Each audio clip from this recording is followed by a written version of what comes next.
Prey is the fifth film in the Predator franchise, is directed by Dan Trachtenberg, and stars Amber Midthunder as Naru, a Native American gatherer who wants to prove herself by going out and hunting big game, but ends up discovering something way larger and way worse than any mere beast.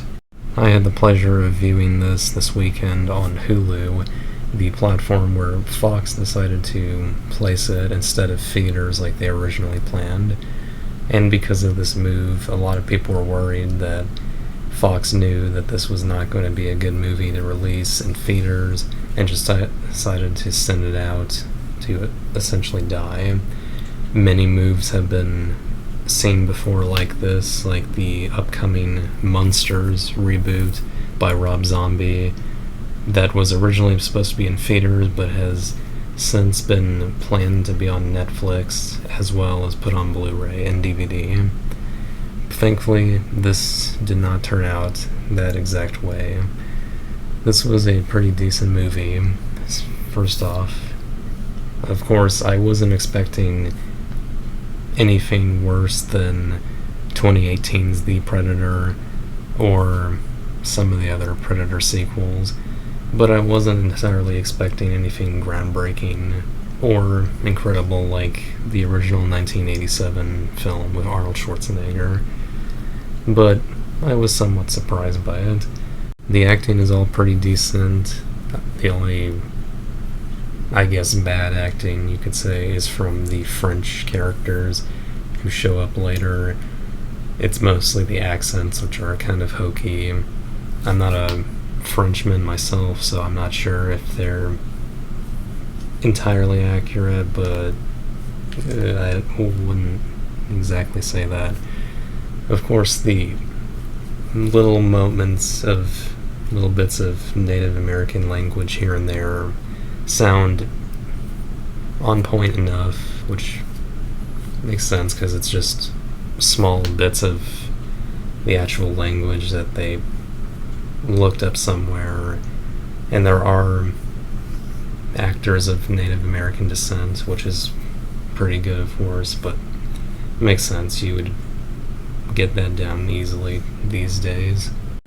And of course, seeing how this is a horror movie, we have to talk about the Predator itself, which is scary enough.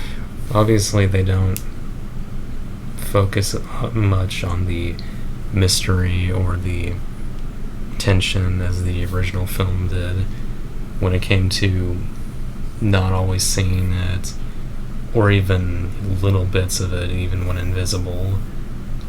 Here, they just kind of treat it like you've already seen the Predator, or the original Predator, so here's the Predator on screen, which is kind of annoying, but oh well. It didn't bother me too much. I think it's a well-designed creature. This new one, I think it has a new name. I haven't looked it up, but it is an interesting design. I like the mask it has, and I like how the Predator technology is slightly scaled down a bit, as you can tell that even the Predators have had different technology 300 years ago, which is definitely interesting, and it helps make it more of a well-balanced threat for everyone. Well, not everyone, seeing how it gets its kills. Other things I would mention are the cinematography and the landscaping, which are also really great. I'm guessing a lot of it was on-set stuff or on-location sort of things, actual forests and plains, which is very nice to see, of course. Though there's definitely little shots here and there which are green screened or CG'd in some way, so the actors aren't endangering themselves on a cliffside or mountaintop. But everything looks good. The soundtrack's pretty decent. There's like moments where it does get in the way a bit, but it doesn't happen too much. I would say that if you're a Predator fan, you would like this movie more than some general audiences who might be put back by, again, the extra use of the Predator before our main characters really get to see it, or before it's fully built up like the original, or minor things other than that. But again, I liked it, but I'm also into the Predator series, so